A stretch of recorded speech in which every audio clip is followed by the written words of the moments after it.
Hi, I'm Charles with AniCap. Previously, Bai was accepted as a disciple to become an immortal. In the immortal realm, Bai would discover that his chosen walk is able to double the power of anything he puts in it. However, he loses some lifespan when he does. Fast forward 5 years to when Bai has become the youngest patriarch of the Spirit Stream sector and the Bloodlord of the Bloodstream sector. He leads the two sectors to victory in a war against the Profound Stream sector and is granted the role of the patriarch of the newly formed sector. This newly formed sector then wins a war against the Sky River Court, allowing Bai's river-defying sector to move up to the middle stream. The story continues just after the battle for advancement has ended and the general situation has stabilized. The river-defying sector has achieved something unimaginable in the downstream cultivation world, becoming the leader of the middle stream. Now many things have to be done in the sector. Patriarch Hongzong states that the four divisions have their own separate bases in the tree.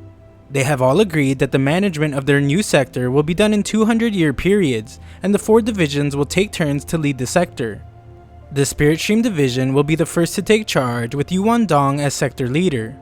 Next, they will have to make arrangements for the various sector matters.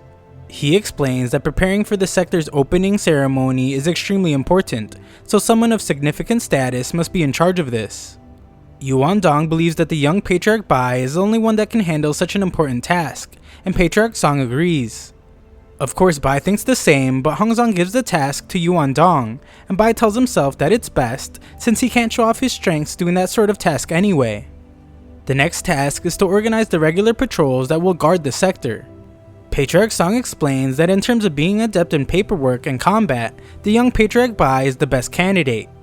Bai expresses how flattered he is to hear this, as he believes he will definitely be assigned this task. Hongzong then surprises him when he states that they will have the battle-hardened and amply experienced Bloodstream division take charge of this task instead. Bai is a bit embarrassed for thinking it would be him, as Hongzong begins to explain that the next task is reconstruction and logistics matters. Bai realizes that this task is very safe and believes that he is the only one deserving of it. He steps forward to earnestly request that the Patriarch leave this task to him. Unfortunately, Hongzong feels that this task is beneath Bai's status as the young Patriarch. Bai refuses to let Hongzong decline his request and states that as the young Patriarch, it's his duty to contribute to the sector, and he ought to personally share the joys and sorrows of all the disciples. Furthermore, he has comprehensive knowledge about reconstruction and logistics, and requests that the Patriarch gives him some time to explain the details to him. Elsewhere, we see that the possessed Yuan walks through the forest around the tree. She points out that there's such an abundance of fiendish energy around and feels that this is truly a blessed place. She then has a vision and explains that it was a memory sealed by the fallen sword. She becomes excited when she realizes that progressing in one's cultivation can produce such a wonderful effect, and demands more fiendish energy. The force she releases can be felt from afar, as Shan points out the cold and dense energy pulse. She then sees more of the memory where her former self can be seen taking severe damage from the fallen sword. The memory becomes painful and she begins to remember how the aura of Bai's elixir felt.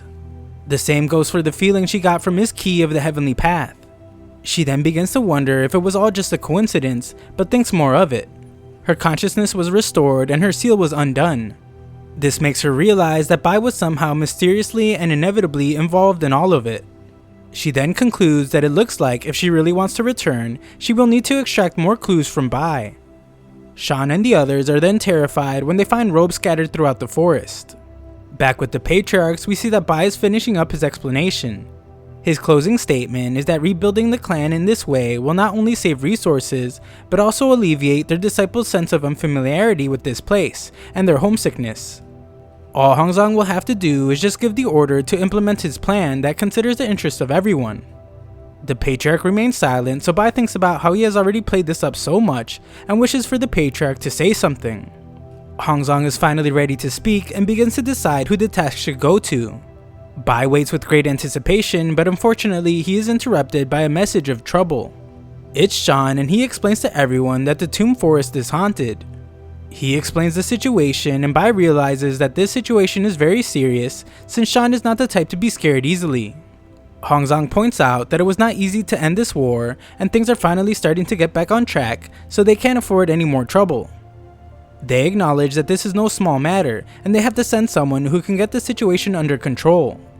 Hongzong points out that unfortunately, there are now very few individuals of significant position in the sector who are not currently on a mission. Everyone then looks at Bai since he is the only one left, but the mission seems far too dangerous for his liking. He tells the Patriarch that this opportunity should go to the younger generation, someone like Shan. The Patriarch is quick to remind him, however, that he just finished talking about how he is bound by duty to contribute to the sector. Shan tells Bai that he is the most brilliant and powerful Patriarch, and he surely won't be afraid. He believes that Bai is the perfect person to bring down these ghosts, but Bai refuses to be fooled by his flattery. Unfortunately for Bai, the Patriarchs agree with Shan and decide that Bai will be the one to go. Bai realizes he won't be able to escape this time and accepts the mission. He does make one request, however, and shocks Shan when he asks that Shan be the one to lead the way. That night, Bai pays his respect to all the fallen cultivators from their war in the Tomb Forest. He states that although they were once enemies and fought each other in a bloody war, at the end of the day they merely stood on different sides. Everything they did was for the future of their own sectors. Although the river-defined sector won in the end, the fallen cultivators' heroism won't be forgotten. Bai states that they all were worthy opponents for the river-defined sector and himself, and asks that they leave in peace. Nothing really happens, so he goes on to say that there's no need for them to remain attached to this place. Shan is a bit too scared, so Bai mocks him a bit, but Shan points out that the yin energy in the forest is too dense. Shan feels that something isn't right and asks if they could just leave. He realizes that he has stepped on something and is startled as he thinks it's a ghost.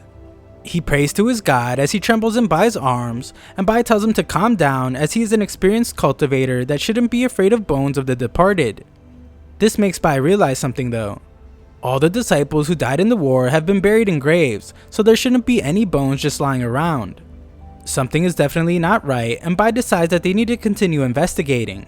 He points out that Shan is more familiar with the area and tells him to walk in front and lead the way. Shan does just that, but is quick to point out that Bai is clearly afraid as well, and it's the real reason he wanted him to lead. Bai just tells him to hurry up, but is shocked to see that Shan just disappeared in an instant. Bai is then even more shocked when he walks past the graves of the fallen and notices that their flesh was absorbed and not even their bones were left. We then watch as Shan wanders around completely lost and is startled when he sees a tomb with his own name on it. He assumes he must just be hallucinating, but is shocked when it reappears. Shan sees more tombstones around him and faints when he feels that he has been trapped. Back nearby, he feels that something is strange just as he is attacked. His attacker states that she specially set up a mystery barrier there, and as she expected, only Bai can pass through it. She remains hidden as she thinks about how she wants to see what is so special about Bai. Bai then uses his heaven-reaching eyes of the law to find his attacker, but is shocked to find that it doesn't work. He then feels the cold energy that surrounds him and wonders why it feels so familiar.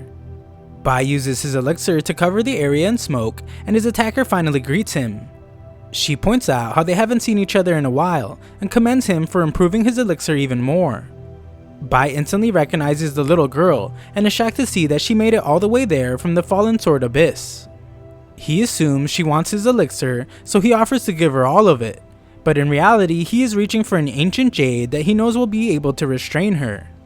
The little girl is onto him, however, and tells him not to try anything funny, like using the items in his storage pouch. She prepares some type of attack and explains that she is more interested in Bai than his elixir. Bai fears that she is trying to take his life and instantly stops her attack. This only intrigues the girl more as she recognizes his aura, and this set of techniques is the source of all the restraints. The girl moves swiftly and tells Bai she will be leaving now. She warns that before she reaches her goal, he better stay alive and tells him not to tell anyone about what happened just now. If he does, then she promises to consume every single cultivator of the river-defying sector. Bai realizes that he managed to survive by sheer luck and points out how the fiend spirit realm is so terrifying. Bai then goes to wake up Shan but terrifies him instantly, and Shan faints again. Later, we learn that nothing bizarre ever occurred again in the Tomb Forest since that night, and Bai hopes that the fiend spirit won't ever come back again. Sometime later, Bai reports back to the Patriarch that the situation was resolved in just a few days, and the bones have been reburied. The Patriarch wants to know if the cause of the incident was discovered, but Bai remembers the threat the little girl made. Bai then simply tells the Patriarch that there were no ghosts or monsters, only a vicious beast causing mischief. It was scared off by their disciples and simply fled. The patriarch points out that they now have people assigned to guard the tomb forest, so no more mishaps should occur. The sector has just been stabilized, so this matter should not be made public. However, this means that no one will know of Bai's contributions. Bai is as humble as ever when he states that although the growth they have today wouldn't be possible if he had not taken full responsibility for the sector, this is just the destiny of a young patriarch. He explains that heroes are always lonely and very few can understand it. The patriarch tells Bai that as the young patriarch, he must not be complacent. In the future, such matters will only occur more often and be more dangerous. Some matters may even affect the foundation of the sector. Furthermore, the river-defying sector successfully advanced, but this is not the end. The patriarch then decides that it is time for him to reveal certain matters to Bai to give him a better view of the wider world. Just then, something appears in the sky before them, and the figure explains that he is the founder of the Sky River Court. He states that he purposely left this sole remnant behind to give them all a warning. The warning is that only when there are battles and constant unrest in the middle stream can the Master Sector maintain their authority forever. The Sky River Court had no intention to fight, thus was punished as an example to others. Bai's river-defying sector has also stepped into the conflict and will not escape this so easily. However, the founder can see that they all have a stronger determination to fight against fate than the Sky River Court did. He only hopes that they all can learn from the Sky River Court's experience and lead their sector in a way that overcomes this difficult situation and forge their own path to a new frontier. Bai is disheartened to hear that even though they have sacrificed so much, they still can't have a peaceful life in return. The patriarch then reminds Bai that fear will rattle people's thoughts, but it will also encourage the truly strong to bravely pursue great ambitions without wavering. He then states that the day of the opening ceremony will be the moment the river-defying sector officially establishes their name in the middle stream, but it is also the beginning of the challenges to come. Elsewhere, the possessed Yuan talks about Bai, who she refers to as brother. She is increasingly convinced that he is the person meant for her. She believes that if she follows him, then perhaps she can really find a way to leave this world and return to the origin. Thanks for watching part 40, the next part will be out soon.